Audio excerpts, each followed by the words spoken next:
Selamat beraktivitas dan semoga semuanya dalam keadaan sehat walafiat. Semoga dapat terhibur. Terima kasih. Sebelumnya kami mengingatkan untuk mendengarkan episode sebelumnya agar dapat lebih memahami alur ceritanya. Pria di sebelah api mengerutkan keningnya dan berkata dengan marah, "Dia benar-benar gila. Aku tidak mengerti kata-katanya sedikit pun." Moji tersenyum dan tampak kecewa. Dia memandang Wang Lin dan bertanya, "Apakah saudara Daniu mengerti?" Wang Lin tersenyum tipis dan menjawabnya, "Kata-katamu terlalu misterius. Aku tidak mengerti. Tetapi menurutku, kata gila itu tidak bagus. Sebaliknya, kata makan lebih baik." Mata Moji berbinar dan dia langsung tertawa. "Bagus. Makan adalah kata yang sangat bagus. Jika kita para kultivator tidak kehilangan keinginan untuk makan, lalu bagaimana kita bisa menempuh jalan yang benar dan menyelesaikan dao surga?" Wang Lin meminum anggur lagi dan tersenyum dalam diam. Moji memandang Wang Lin, lalu matanya tiba-tiba menunjukkan kebingungan dan kemudian dipenuhi kepuasan. Mata Wang Lin bertemu dengannya dan jantungnya berdetak kencang. Dia kemudian diam-diam menggerakkan tangannya ke atas tas penyimpanannya. Setelah sekian lama, kebingungan di mata Moji perlahan menghilang.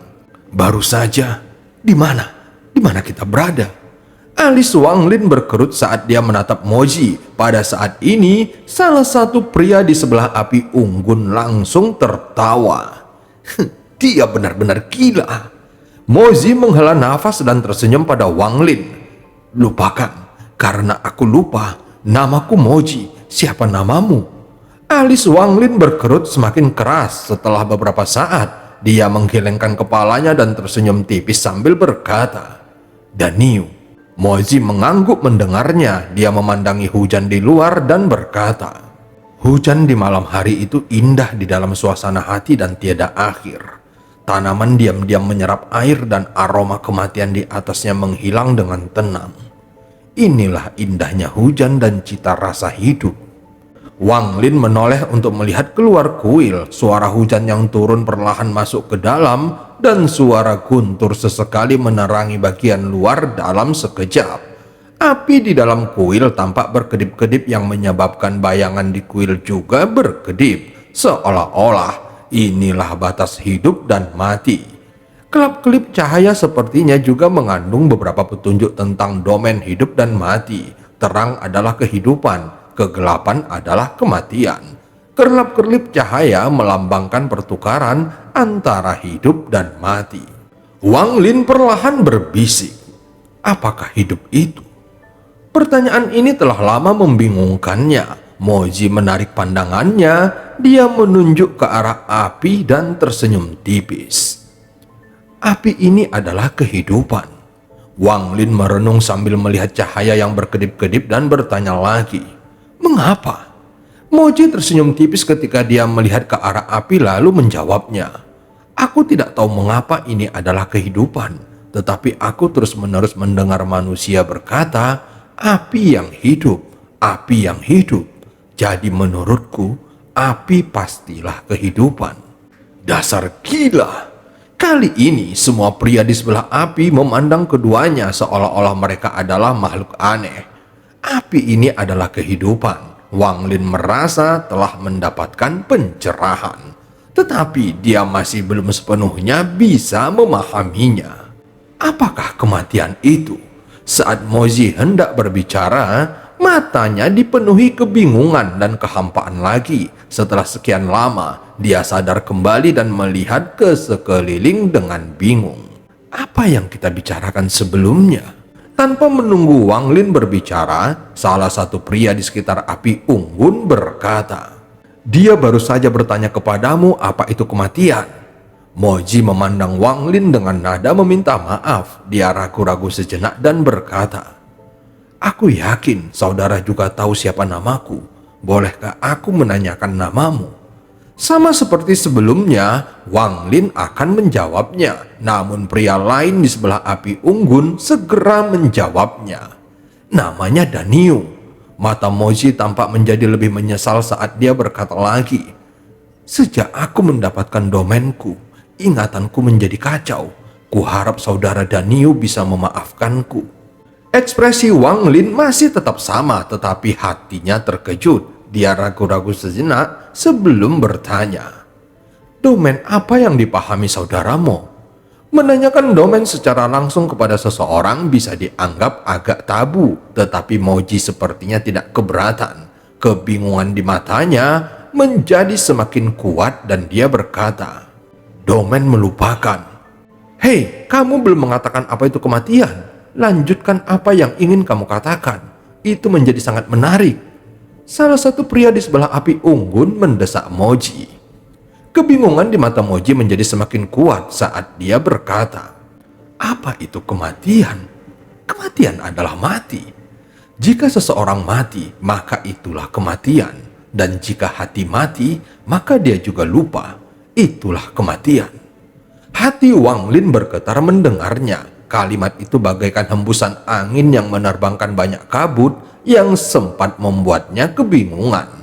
Mata Moji yang bingung dipenuhi dengan kebijaksanaan saat dia melihat ke sekeliling sebelum menunjuk ke genangan air di luar dengan tangan kanannya, lalu bergumam. Air yang jatuh di genangan air hari ini adalah kehidupan. Besok kalau tidak ada air yang jatuh, maka genangan ini adalah kematian. Air mati adalah air tanpa kehidupan dan aliran.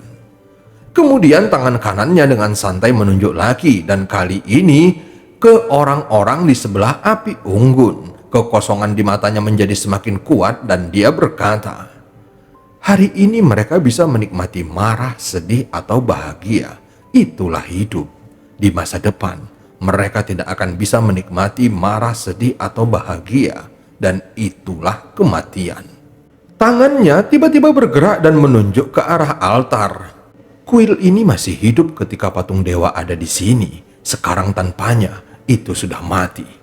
Berbicara tentang ini, dia segera berdiri menunjuk ke langit dan berkata lagi, "Tetesan air hujan ini lahir di langit dan mati di bumi. Yang ada di tengah adalah hidup mereka. Aku melihat hujan ini bukan untuk langit, bumi, atau hujan itu sendiri, tetapi seluruh kehidupan tetesan hujan adalah siklus hidup dan mati ini." Wang Lin kagum mendengarnya. Dia segera berdiri dan dengan hormat membungkuk ke arahnya. Moji hanya tersenyum tipis. Dia kemudian mengambil satu langkah dan meninggalkan kuil seperti meteorit. Saat berikutnya, suara samarnya terdengar dari kejauhan. "Saudara Daniu, kamu memahaminya atau tidak? Dan kamu harus mengetahui batas kemampuanmu." Wang Lin menatap hujan. Setelah sekian lama dia tersenyum. Pada saat ini, orang-orang di sekitar api unggun tampak bingung. Mereka merasa sedikit mengerti, tetapi ketika mereka memikirkannya dengan hati-hati, sepertinya ada lapisan kabut yang menghalangi hati mereka. "Saudara sekalian, apa maksud orang itu?" Salah satu dari mereka mau tidak mau bertanya. Tatapan semua orang beralih ke Wang Lin. Segera Wang Lin menggelengkan kepalanya dan berkata, "Kalian tidak akan mengerti." Setelah mengatakannya, dia mengambil satu langkah dan meninggalkan kuil. Dia berjalan di tengah hujan dan melihat ke atas. Tetesan hujan ini lahir di langit. Lalu dia melihat ke tanah, dan tetesan hujan ini mati di bumi. Yang ada di antara keduanya adalah seluruh kehidupan rintik hujan. Inilah hidup dan mati. Api adalah kehidupan karena mempunyai kehidupan. Inilah yang mereka maksud dengan api hidup. Kemudian kematian adalah mati. Jika seseorang meninggal, itu adalah kematian. Jika hati mati, maka dia juga akan lupa. Wang Lin sedang berjalan di antara langit dan bumi ketika dia tiba-tiba merasakan sesuatu di dalam hatinya. Dia berhasil memahami sedikit kebenaran di balik kehidupan dan kematian. Dia awalnya membutuhkan 1 tahun lagi untuk mengembangkan domainnya dan mencapai tahap formasi jiwa. Namun pemahamannya tiba-tiba tumbuh dan setelah beberapa saat, dia sudah berada pada kondisi untuk mencapai tahap formasi jiwa. Dapat dikatakan bahwa pada saat ini, jika Wang Lin menginginkannya, dia dapat segera mencapai tahap formasi jiwa. tetapi ini jelas bukan tempat yang tepat untuk mencapai tahap formasi jiwa. Wang Lin menekan keinginannya untuk menerobos dan terbang lebih cepat. Aku percaya domain saudaramu adalah kematian, dan ini mengakibatkan hilangnya ingatannya. Dia melupakan segalanya dan hanya menyisakan daunnya. Wang Lin menarik napasnya dalam-dalam dan merasa Moji ini jenius. Wawasan yang diperolehnya di kuil pada malam hujan itu memungkinkan mentalitas Wang Lin akhirnya mencapai tingkat formasi jiwa. Tahap formasi jiwa adalah saat dimana kekuatan para kultivator mulai bervariasi. Ini karena begitu para kultivator mencapai tahap formasi jiwa, maka fokus kultivasi mereka berubah dari tubuh ke pikiran. Basis mereka adalah pemahaman tentang langit, dan kekuatan mereka adalah seberapa baik mereka bisa mengendalikan kekuatan itu. Berdasarkan perbedaan pemahaman tentang langit, maka domain yang diperoleh pun akan berbeda-beda. Dengan kata lain, ada banyak sekali domain di luar sana, namun bukan berarti tidak ada perbedaan kekuatan antar domain. Meskipun kekuatan domainnya sangat dekat ketika mencapai titik ekstrimnya, namun titik awalnya sangat berbeda dan pasti dapat mempengaruhi kultivasi di masa depan. Oleh karena itu, pada tahap formasi jiwa, kekuatan para kultivator sangat bervariasi. Jika seseorang hanya memperoleh domain biasa, meskipun mereka adalah dewa dibandingkan dengan para kultivator Nesensol, namun mereka akan tertinggal di belakang sesama kultivator formasi jiwa.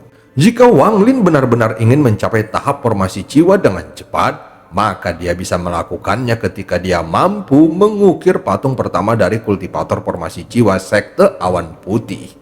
Namun domain itu bukanlah sesuatu yang dia buat sendiri. Itu sama saja dengan mengikuti jejak orang lain. Bahkan jika dia telah mencapai tahap formasi jiwa, maka dia akan merasa sangat sulit untuk menerobos di masa depan, sehingga peluangnya untuk mencapai tahap transformasi jiwa menjadi sangat kecil. Bagaimanapun, itu bukan domain yang dia bentuk sendiri, jadi akan sangat sulit untuk memahaminya sepenuhnya, apalagi melampauinya. Sebenarnya ada dua cara untuk mencapai tahap formasi jiwa. Cara pertama adalah dengan mengikuti jejak orang lain dan menyalin domainnya. Cara ini jauh lebih mudah dibandingkan cara kedua. Namun yang sulit adalah tidak banyak kultivator formasi jiwa yang mau menampilkan domainnya. Hanya kultivator tahap puncak Nesensol di sekte besar yang diberi hak istimewa untuk melihat mereka. Metode kedua adalah mengandalkan diri sendiri sepenuhnya untuk mencoba memahami surga dan menemukan domainnya sendiri. Cara ini memang sangat sulit, dibutuhkan banyak ketekunan dan keberuntungan untuk berhasil. Tetapi setelah menemukan domainnya sendiri, maka seseorang akan menjadi jauh lebih kuat dibandingkan metode pertama. Secara umum, hanya mereka yang tidak bisa mendapatkan domainnya sendiri baru memilih cara yang pertama. Bagaimanapun, ada perbedaan kekuatan yang besar antara kedua metode tersebut. Kesenjangan ini adalah sesuatu yang hampir mustahil untuk ditutupi, baik pada tahap awal maupun jauh di masa depan. Namun tidak banyak orang yang dapat memahami domainnya sendiri, sehingga sebagian besar kultivator memilih cara pertama. Inilah alasannya mengapa beberapa kultivator formasi jiwa terbunuh dan yang lainnya dapat hidup dengan damai. Adapun utusan dari negara jauh memilih metode pertama. Itulah alasannya memutuskan untuk lari setelah melihat harta ajaib Wang Lin. Namun tidak ada yang mutlak, karena ada juga yang memilih metode pertama dan berhasil menerobos ke tahap transformasi jiwa. Namun jumlah orang-orang ini terlalu sedikit dan mereka sangat lemah di antara para kultivator transformasi jiwa. Oleh karena itu, orang-orang yang memilih cara pertama fokus pada pil untuk meningkatkan tingkat kultivasinya. Namun bagaimana mungkin pil yang mengandung energi spiritual surgawi bisa begitu mudah diperoleh? Saat ini Wang Lin terbang di tengah hujan sampai dia tiba di susunan transfer kuno. Kali ini Wang Lin tidak berhenti sama sekali dan menggunakan kecepatan penuhnya untuk berpindah ke susunan transfer berikutnya. 1 bulan kemudian, Gelombang energi spiritual melonjak di sebuah lembah di tepi negara jauh. Saat energi spiritual menghilang, Wang Lin langsung muncul. Melihat tanah di depannya, Wang Lin merasakan ledakan kesedihan. Negara jauh tidak terlalu besar, sehingga hanya dengan kekuatan jiwanya, dia dapat dengan mudah melihat segala sesuatu yang terjadi. Setelah pembunuhan besar-besaran yang dilakukannya, para kultivator di negara jauh menjadi sangat lemah, terutama dengan kematian beberapa kultivator Nesensol tahap akhir. Ini merupakan pukulan besar bagi negara jauh. Dalam beberapa dekade terakhir ini, semua pintu sekte ditutup. Di antara para kultivator di negara jauh, rumor tentang Wang Lin masih tersebar sampai sekarang. Kultivator yang tak terhitung jumlahnya juga masih takut dengan cerita tersebut, dan mereka yang pernah melihat Wang Lin masih terbangun di tengah malam dengan keringat dingin. Adapun menara surga di tengah-tengah negara jauh masih kosong. Setelah merenung sejenak, Wang Lin terbang menuju tempat bekas sekte Heng Yue berada, yang sekarang menjadi sekte Suandao. Dia memasuki dunia kultivasi di sini, jadi dia akan mencapai tahap formasi jiwa di sini juga. Ketika sosoknya muncul di luar sekte Suandao, dia melihat kabut putih yang menutupi seluruh sekte. Bahkan jalan kecil menuju gunung pun diblokir. Sekte Suandao telah lama menutup pintunya dan tidak lagi berkomunikasi dengan pihak luar. Wang Lin segera menghela napas panjang. Bukannya membuat keributan untuk memaksa orang keluar, dia malah menghilang. Ketika dia muncul kembali, dia sudah berada di gunung belakang sekte Suandao. Ada beberapa kultivator di sekitarnya, namun ekspresi mereka sangat lesu dan tertekan, dan mereka juga tidak menyadari kehadiran Wang Lin. Dia segera menemukan gua dan berjalan ke dalamnya. Tidak ada seorang pun di dalamnya. Begitu Wang Lin masuk ke dalam gua, batu di pintu masuk perlahan jatuh.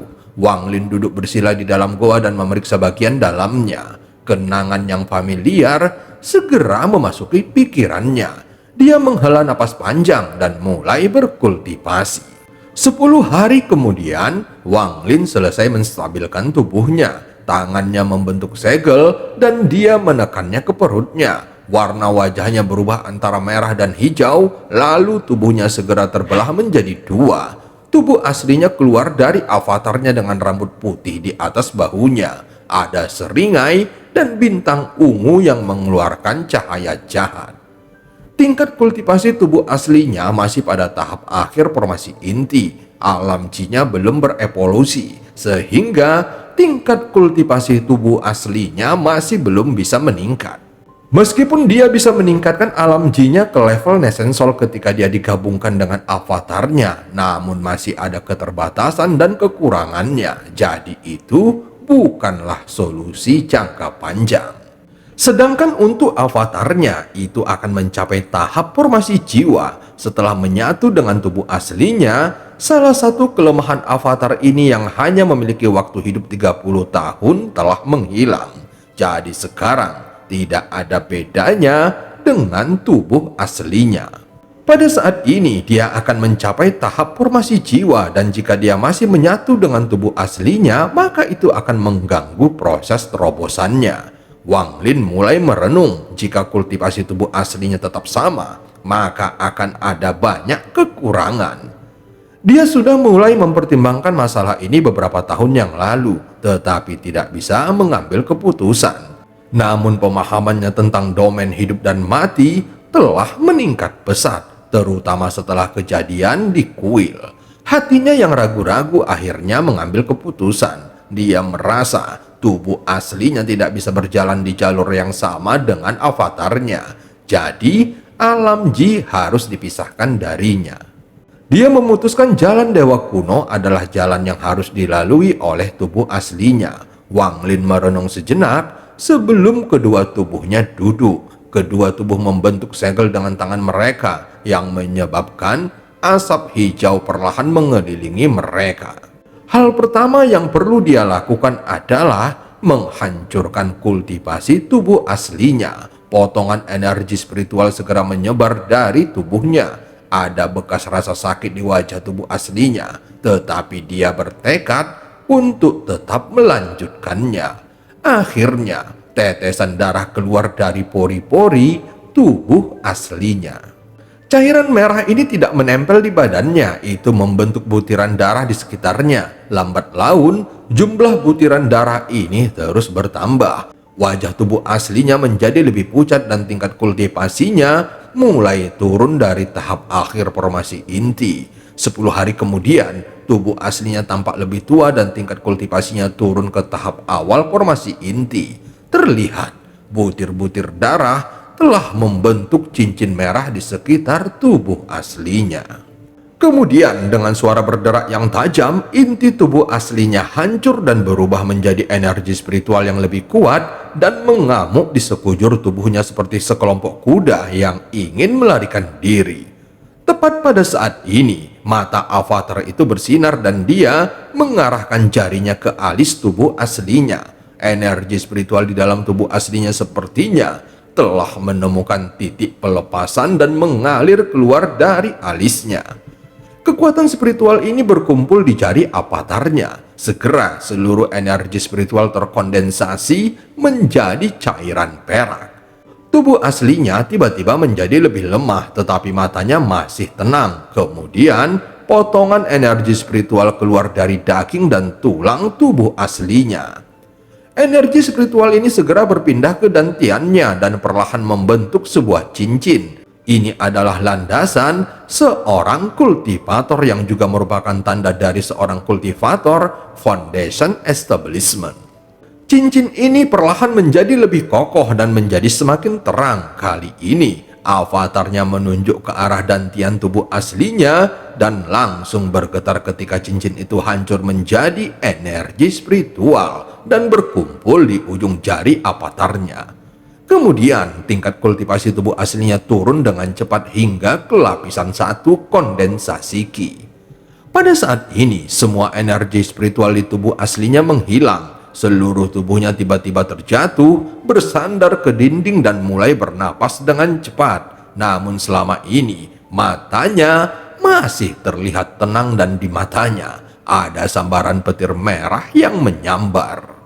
Avatar itu menarik nafasnya dalam-dalam. Kali ini dia menunjuk ke titik di antara mata tubuh aslinya. Tiba-tiba sinar petir merah itu terbang keluar. Saat hendak keluar melalui salah satu dinding, avatar itu mengeluarkan suara gemuruh. Tangannya bergerak dan lingkaran cahaya memanggil petir merah. Dia mengulurkan tangannya untuk mengambilnya. Petir merah itu meronta sesaat sebelum akhirnya menyerah dan berhenti bergerak. Setelah mengambil petir merah itu, avatarnya mengubahnya menjadi setetes darah sebelum dimasukkan ke dalam tas penyimpanannya. Tubuh aslinya menghancurkan kultivasinya untuk memaksa alam ji keluar, dan itu sepenuhnya berevolusi menjadi keberadaan seperti harta karun ajaib. Tak lama kemudian, tubuh aslinya nyaris tidak bisa duduk tegak dan memejamkan mata. Pada saat ini, avatar tersebut menjentikkan energi spiritual dari cincin pondasi ke tubuh aslinya. Kemudian, cairan yang dibentuk oleh inti juga dikirim ke tubuh aslinya. Energi spiritual yang tak terbatas melonjak ke seluruh tubuh aslinya, tetapi tubuh itu tidak memiliki niat untuk menyatukannya lagi. Sebaliknya, tubuh aslinya mulai menggunakan taktik dewa kuno. Di bawah kekuatannya, seluruh energi spiritual diserap oleh daging dan tulangnya. Selama proses penyerapan energi spiritual, serpihan zat merah masuk ke tubuh asli dari cincin merah. Pada saat ini, tubuh asli dari avatar Wang Lin menempuh 2 jalur yang sangat berbeda. Tubuh aslinya dikhususkan pada pemurnian tubuh dan berjalan di jalur para dewa kuno, sementara avatarnya fokus berjalan melintasi jalan surga. Keduanya adalah tubuh Wang Lin, namun sebelum dia mencapai titik tertentu, kedua tubuhnya tidak dapat menyatu dalam jangka waktu yang lama. Tetapi begitu dia menyatu, kekuatannya akan meningkat beberapa kali lipat. Serangkaian perubahan terjadi di dalam tubuh aslinya. Sebenarnya, tubuh aslinya telah memenuhi persyaratan untuk menjadi dewa kuno bintang 1. Namun karena keraguan-raguan Wang Lin sebelumnya, Hal itu menyebabkannya menjadi sangat sulit. Wang Lin melihat tubuh aslinya yang saat ini sedang berada di dekatnya. Dia membuka tas penyimpanannya dan mengeluarkan beberapa tetes darah yang berisi niat membunuh, dan kemudian menunjuk ke alis tubuh aslinya. Seketika, rambut putih tubuh aslinya segera berubah menjadi merah dan niat membunuhnya mencapai puncaknya. Pada saat ini, tubuh aslinya tampak mirip dengan Tasen dari tanah dewa kuno. Setelah sekian lama, tubuh aslinya selesai menyerap semua energi spiritual dan membuka matanya yang hanya memiliki dua kumpulan warna merah. Dikombinasikan dengan rambut merahnya, itu tampak membuatnya seperti iblis kuno. Wang Lin dan tubuh aslinya tampak tersenyum tipis, namun senyuman mereka akan mengejutkan siapapun yang melihatnya. Senyuman avatarnya dipenuhi dengan perasaan berada jauh di atas yang lain, sedangkan senyuman tubuh aslinya dipenuhi dengan rasa haus darah. Wang Lin menampar tasnya dan mengeluarkan beberapa ratus botol pil. Ini adalah sebagian besar pil yang diberikan Lim Wan kepadanya. Saat pil itu muncul, tubuh aslinya segera membuka mulutnya. Semua botol itu pecah saat pil terbang ke mulutnya dan berubah menjadi energi spiritual lalu berpindah ke seluruh tubuhnya. Taktik dewa kuno bekerja dengan panik di dalam tubuhnya untuk menyerap semua energi spiritual dari pil. Lambat laun, tubuh aslinya menjadi lebih keras dan memiliki sedikit kilau metalik. Akhirnya, benang emas keluar dari pori-pori tubuh aslinya dan pakaiannya pun ikut hilang. Jumlah benang emas terus bertambah seiring semakin banyaknya pil yang masuk ke dalam mulutnya. Akhirnya, benang emas itu terjalin dan membentuk kepompong emas. Gelombang tekanan keluar dari kepompong emas, suara detak jantung yang kuat juga terdengar dari dalamnya. Namun, tidak ada seorang pun kecuali avatarnya yang dapat mendengar suara ini. Avatar itu menatap kepompong emas tempat tubuh aslinya berada dan duduk untuk menjaganya. 13 hari kemudian, suara dari dalam kepompong emas semakin keras. Itu seperti genderang yang ditabuh. Akhirnya, ketika suara itu mencapai puncaknya, retakan muncul pada kepompong emas tersebut. Akhirnya, kepompong itu tertutup retakan dan cahaya ungu yang sangat menyilaukan menembusnya. Kemudian, lengan berwarna perunggu terulur dari dalam kepompong emas. Selanjutnya, saat tubuh aslinya keluar dari kepompong emas, rambut merahnya tampak seperti darah yang mengalir dan dua bintang ungu di dahinya perlahan berputar membentuk lingkaran. Matanya tidak lagi merah dan menjadi sangat gelap, namun jika dilihat lebih dekat, matanya tampak seperti berisi lautan darah. Tubuh aslinya akhirnya berhasil mencapai transformasi kedua dewa kuno setelah menyerap kultivasinya dan pil yang tak terhitung jumlahnya. Setelah tubuh aslinya muncul, dia diam-diam merenung dan melihat ke arah avatarnya. Avatar itu menampar tas penyimpanannya dan mengeluarkan pedang terbang. Dia menunjuk ke tubuh aslinya dan pedang terbang itu terbang ke arahnya. Tubuh aslinya tidak menghalanginya dan membiarkan pedang terbang menyerangnya. Pada saat terjadi benturan, terdengar suara dua benda logam yang saling bertabrakan. Suara dua benda logam yang saling bertabrakan terus berlanjut dan bahkan menimbulkan percikan api. Tubuh aslinya dengan santai meraih pedang terbang itu dan mengencangkan cengkeramannya. Lalu pedang terbang itu pecah berkeping-keping dan menjadi logam tak berguna.